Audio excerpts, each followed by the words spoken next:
Canada's gun problem is on the rise. The latest statistic shows a 42% increase in violent crimes involving firearms since 2013.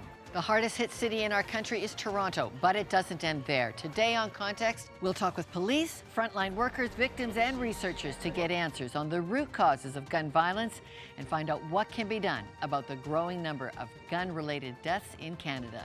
That's next on Context.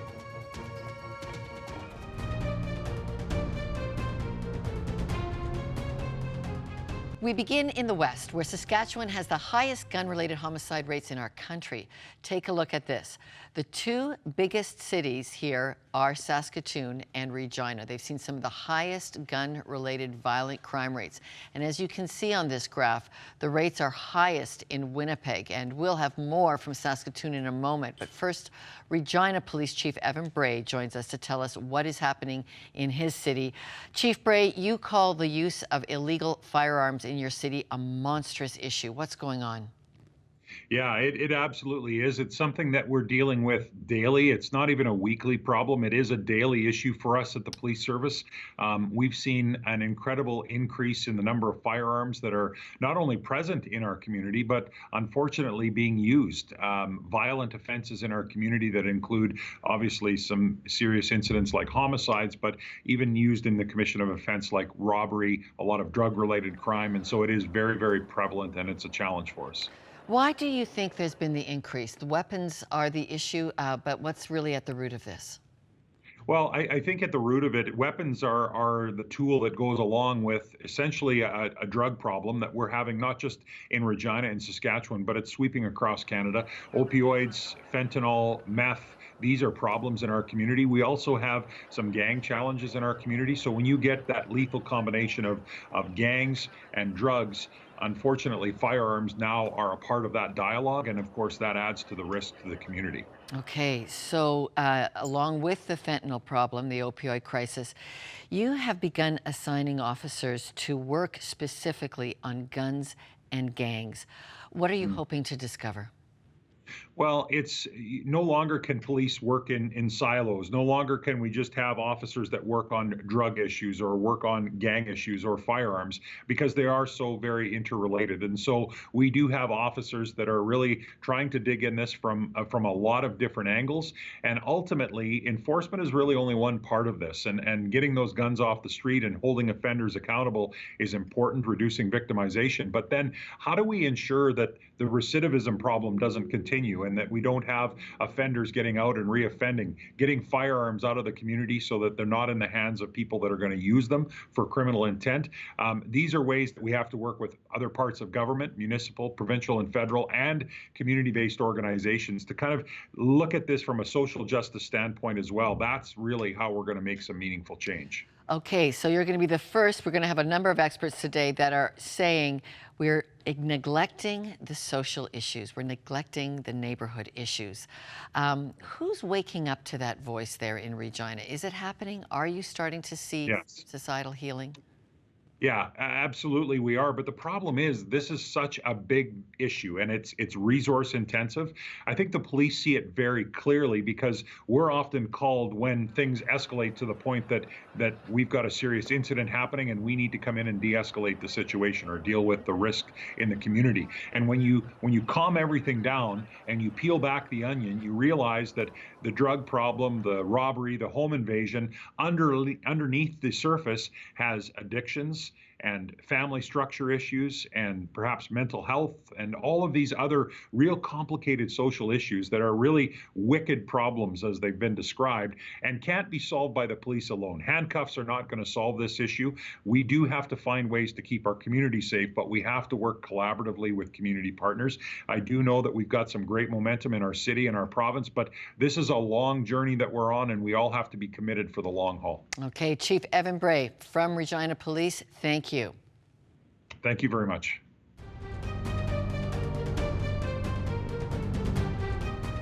So how do you improve the outlook on gangs and guns? Father Andre Polev co-founded Straight Up, a community organization to go frontline on the problem.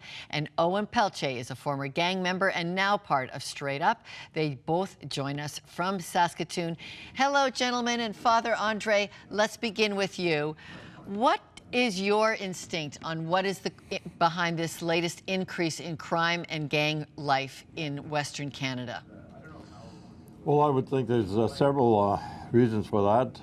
One of the primary reasons that I've discovered over the years, working both at the YO, the Young Offenders Program, and the Correctional Center, the large number of young men join the gangs while they are incarcerated.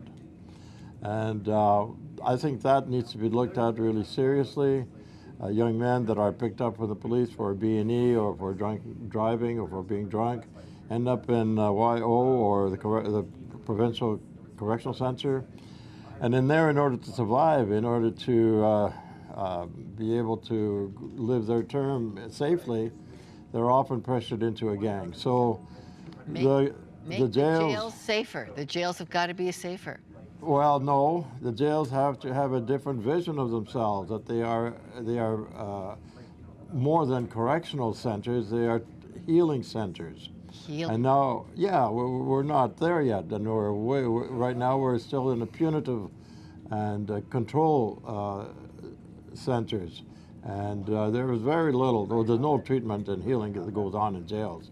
They'll say there are programs of that effect, but programs don't help heal a person's sense of abandonment, of rejection, of racism, of the deep and profound brokenness that they experience in their lives. Okay, Father Andre, you've been a prison chaplain for years before you created Straight Up. Owen, let's go to you for a moment. What were the reasons behind you joining gang life?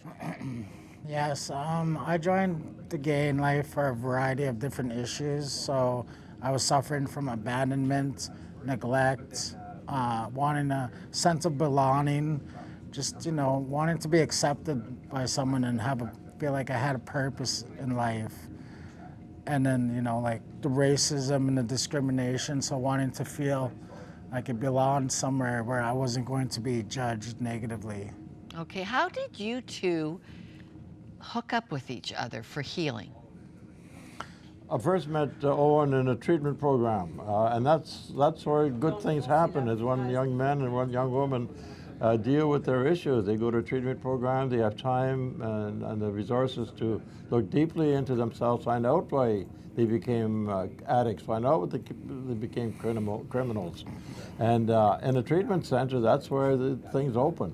Okay, There's no other place for it to take place. Okay, Owen, was it hard to move into a treatment center? Is that a difficult journey getting in?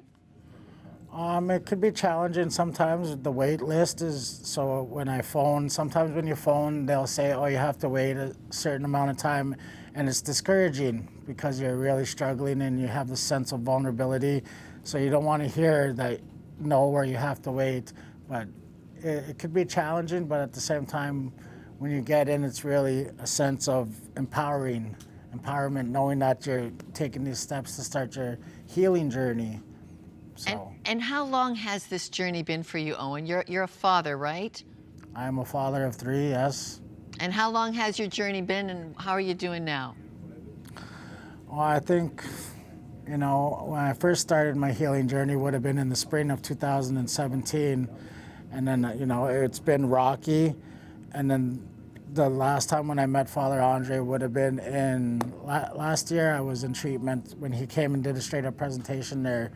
And I asked that I wanted to join with them at that time. So I did the requirements and I joined with them. So it's been a year since I've been with Father Andre and Straight Up. And it's been really phenomenal and beneficial to me. I've been healing a lot and finding my way. And Straight Up's been really beneficial in helping me, guiding me, and providing the necessary resources to help me succeed.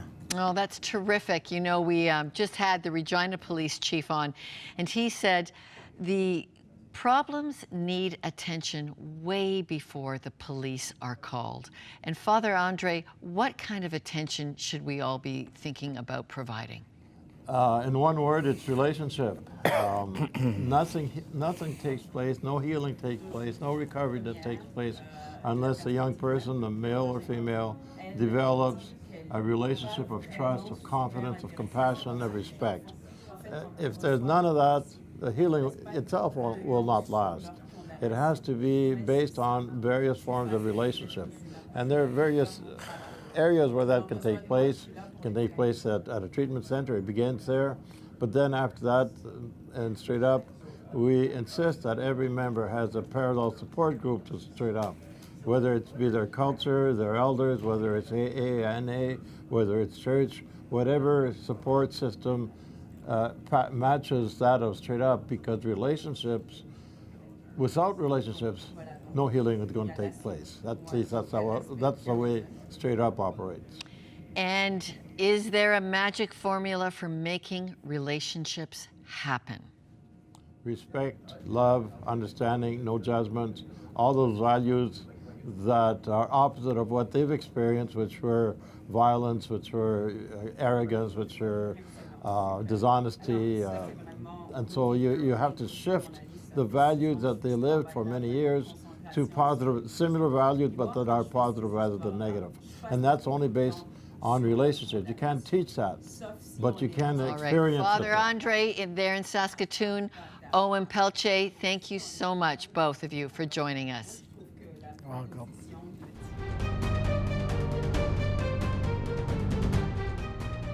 Gun crime in Canada's largest city is also on the rise. Annette Bailey is an associate professor at Ryerson University in Toronto. She researches gun violence. Annette, your research indicates Black youth are more likely to die in Canada or be injured by gun violence in Toronto. So what are the issues causing that demographic? Yes.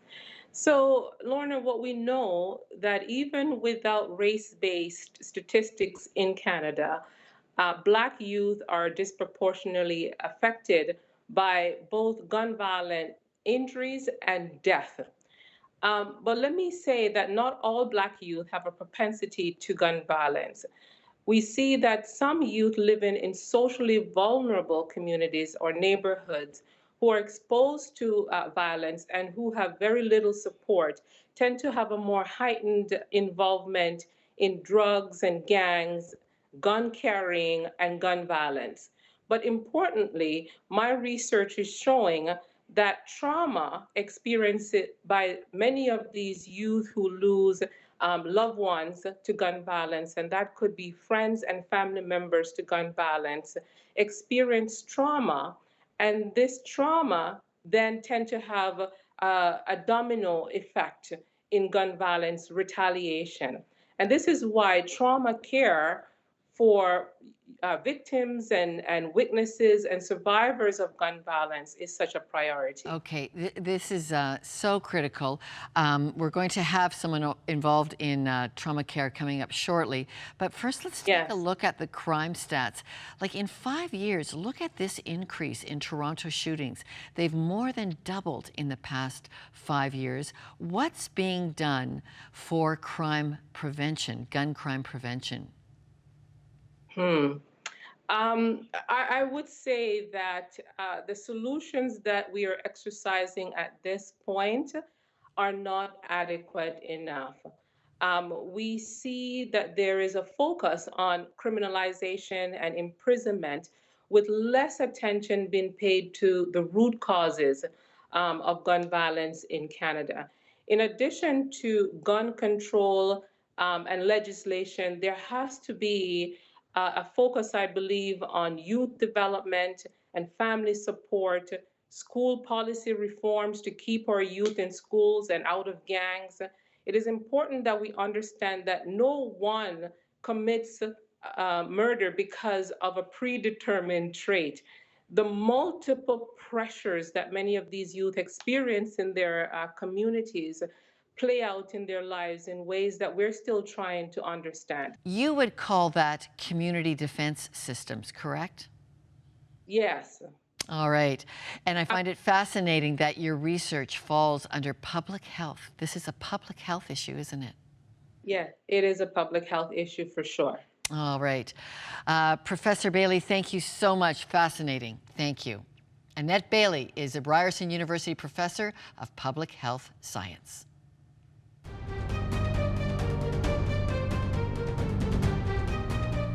The Jane and Finch community of Toronto sees the most number of gun shootings in Canada.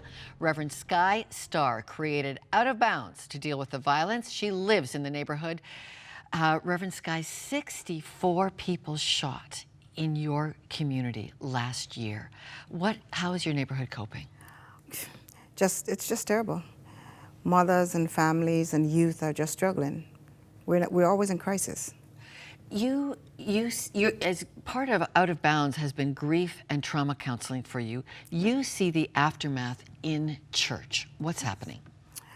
People need to find a space where they can reach out, where they can get the support that they need. When, in the community, like, we respond to crisis right on spot, so they know that I'm there, they know where to find me, and they just come to find me when they need to. And the ripple effect socially, it's not like you think, okay, that headline's gone, but tell us just what continues in the community. Wow. Well, the trauma continues. Youth are struggling in school, truancy, not able to cope, not able to keep up with their schoolwork. Mothers who have children who have died are struggling to manage. Most of them can't go to work. Some of them just can't get up out of bed sometimes. So it's just, it's affecting everywhere. The churches, the community centers, the schools, and in the neighborhood in general. So we've heard about community building, neighborhood building. If tax dollars were to flow, $6 million were spent in Toronto just alone on prevention, what would you like to see? I would love to see them recognize the need. There's a need. There's an epidemic in our community. There's a need for health care. There's a need for support for youth and families. There's a need for the traumatic care. They have to recognize grief and trauma, gun violence trauma, as a mental health issue. I would love to see that happen. People don't go back to their jobs sometimes. Kids don't go back to school. Yeah. Okay, so if we're going to put these pieces together, what does a family need to recover? They need the ongoing support. Usually everybody comes out when there's a shooting. After the funeral, everybody goes back to their lives. The mothers are there to deal and to pick up the pieces. They can't cope. The youth can't go to school. They cannot function. They need ongoing care. They need education. They need health support. They need continuous care. This is not like an 8-hour incident or a 3-day or 3-month incident. It's a lifelong incident. And what does the church bring to it? You've created a community church. What at the best of operations, what can a church family do? God is there. Like, when people need hope, especially then, God is there. So people know to find, when I'm on spot, they know that our Reverend Sky is here. They know that I'm there. And they find me when they need the help. For many of the families who don't have a minister, I get to do the funeral. So I get to do this special part of speaking to people and saying, one of these days you're going to be there. Are you ready? And to give them God's love, to share God's love and God's grace to them. Well, we wish you all the best as you are frontline in Canada's biggest neighborhood affected most by gun violence. Reverend Sky Starr, thank you. Appreciate it. Still ahead, what is it like to survive gun violence? One woman's journey after being shot.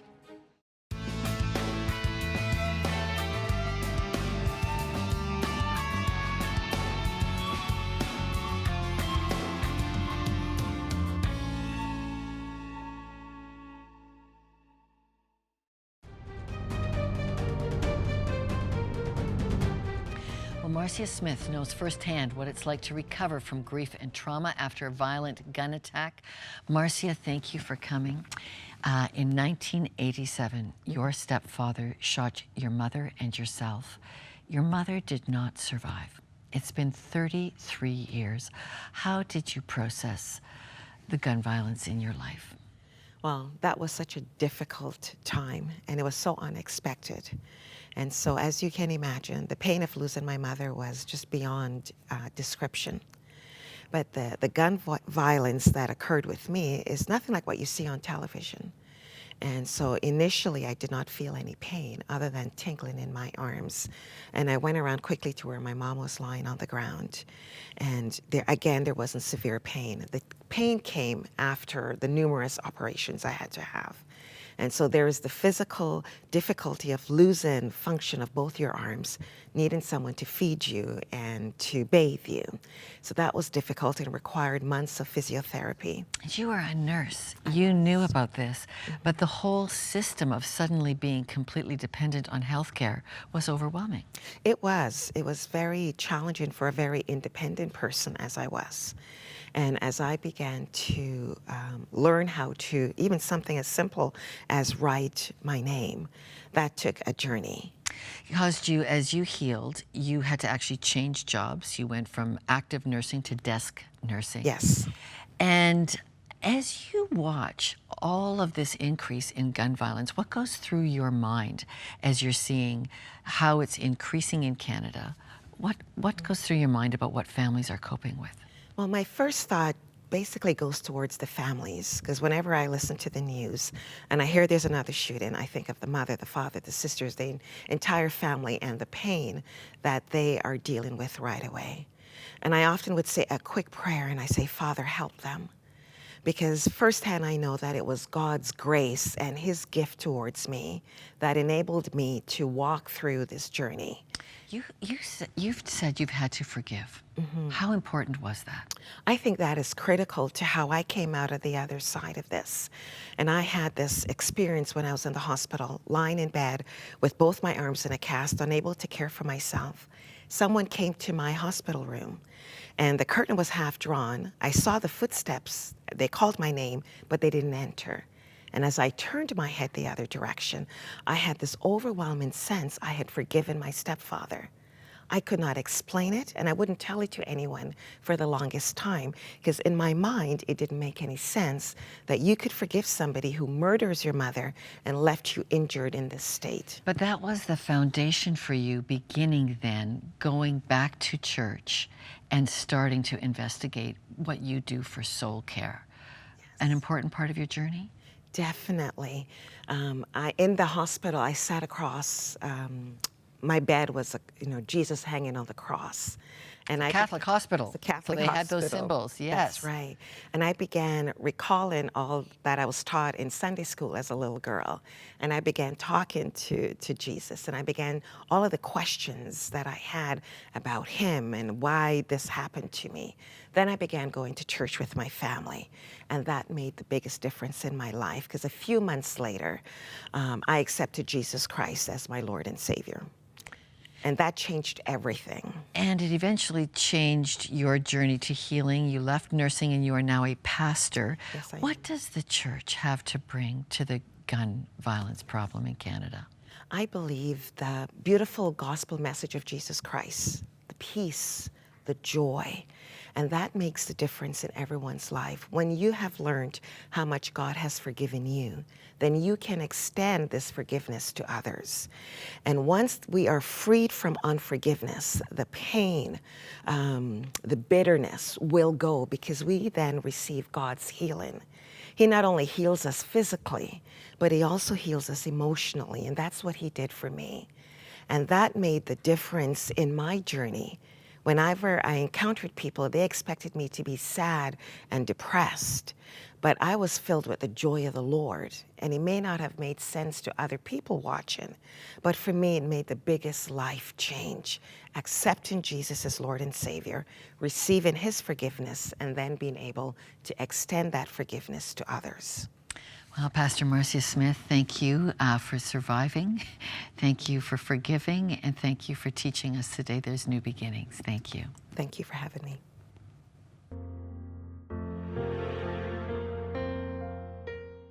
Gregory Williams grew up in Toronto's Jane and Finch area, a neighborhood known for its high violence rate, especially among young people. Gregory, why Jane and Finch, that part of North York, it's being marked as the worst area in Canada, in North York, for police violence. What's the trouble there? I think partly it's because of the poverty that's going on there, and kids are always trying to look for something that will bring a way out, something that will change things. So if it's not going to be sports, guns, money, drugs, those are things where they can see an outlet of how to get out of their situation. Okay, we are advocates of saying the church has got to get involved in the neighborhood. We don't want the guns in the church, but how do you put the church where the guns actually are? Well, you got to reach the kids where they are. So getting into community centers, getting to sporting events. You know of any young people that may have friends that are in those neighborhoods, you want to go to their sporting events, introduce yourself, talk to them, engage them. Don't get into the mindset where you're trying to find a way to bring them to church, because kids will pick up on that marketing technique and they will start to resist it, especially if they're not from a Christian household. And so what the church needs is authentic community workers who will actually go hang out and find a place to just listen to the kids, talk to the kids. Exactly. Okay, you could have been one of those statistics, and you tell us why you looked at the gun violence of your friends and said, I'm out. Well, the first thing is that when it comes to gun violence and it comes to selling drugs or anything like that, it looks very shiny. It's attractive, because that's where all the popularity is, that's where all the girls are, so you want to go there. But when it got to a certain point where a lot of my friends started to really get locked up, some of my friends started catching some real serious charges, one of my closest friends ended up dying, like these were situations that made such an impact on me where I had to evaluate where I stand in life. And I had to ask myself, like, is this really who I am? Like, am I just pretending? Am I just trying to be something I'm really not? Is this what I was really created for? And it was from that standpoint that I started to take little steps just to go into a different direction with God and say, okay, God, if you're real, then walk me through this. And then that's how I ended up here. You know, thank goodness you had a father who was a pastor. But what about all those kids who don't? Like, look how close you were to the edge of violence in a violent neighborhood. What about kids who don't, and families who don't have Pastor Dad? And that's the thing. This is why the church has to get out of the mindset of trying to get everybody to come to church. When I look at Jesus and I look at the apostles and I look at how even Jesus taught the disciples, he said, I'm going to make you fishers of men. And you know, if you want to fish, you got to go to where the fish are. He didn't try to get everybody to come to the synagogue. He went out to where the multitudes were. That's why the multitudes started to follow him. So when you start to just engage kids where they are, where they're hanging out, even if it might look ugly, it might stink, it might not look even safe, if you get to where they are and you're willing to hang out with them, you're willing to disciple them where they are, then eventually they might want to come to your church, or you might end up starting a church right there where they are. All right, community trust, community presence. Gregory, thank you so much. All the best as you work with that kind of cutting edge work on gang violence. Thank you Thank you so much. We learned today that family can help pull us out of the damage caused by gun crime. But what about those that don't have good family or any father figure? There is a good father that we can all have and who we all need. I'm talking about God, who enters our life when we accept that Jesus died for all the bloodshed and the mistakes we've made. When people choose to believe this, they can find a forgiveness and a life-giving spiritual family. Call our prayer lines. They're available 24/7 at 1-866-273-4444 if you want that help in finding forgiving, life-giving Father God. Well, for all of us at Context, I'm Lorna Duick. Thanks for watching and for sharing the show.